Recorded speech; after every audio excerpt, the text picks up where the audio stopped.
Well, I've written about this dress in 2 of my books. It's a pretty major dress. However, when I saw Kim Kardashian step onto the runway wearing it, I did not recognize it. It was only because Vogue tweeted at the exact moment that she stepped onto the red carpet that I even knew what she was wearing. And I think that says a lot about the dress itself. Sometimes the woman makes the dress. But also, of course, when I found this out, I was completely horrified for reasons that we're all going to be talking about tonight.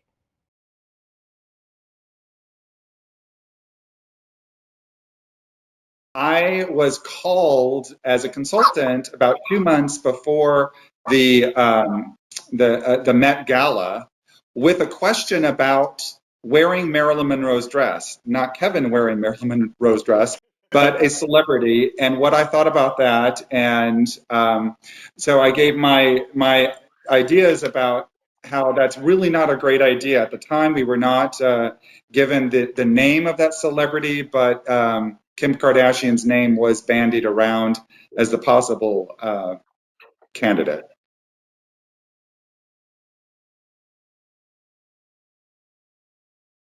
When I saw what was happening in at the moment, I was looking into it and I realized, okay, well, Ripley's is not a accredited museum, so I can see where something like this would be allowed to happen. So we can get upset about it to an extent, but at the same time, if they're not following the same codes that we are, there's only a certain amount of upset we're allowed to have because we have no control from that side of things. So it just really upset me to see something that was such it was an object of a moment, of a particular moment in history that was being treated as something um something like a just something she could parade around in and get attention from.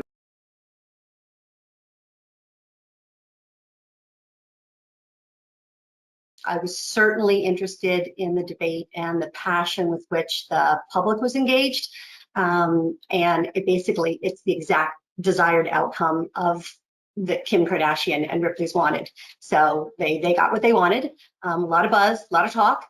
And they both knew they were going to take a lot of heat for this. And I think it was just a calculated risk they're willing to take.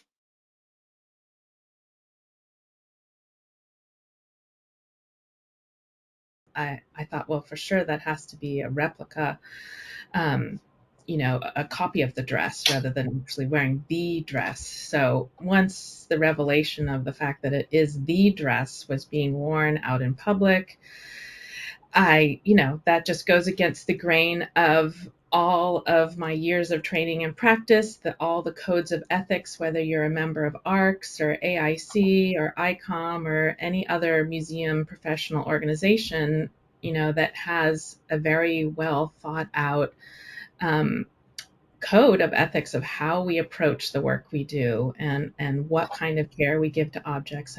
It's very important.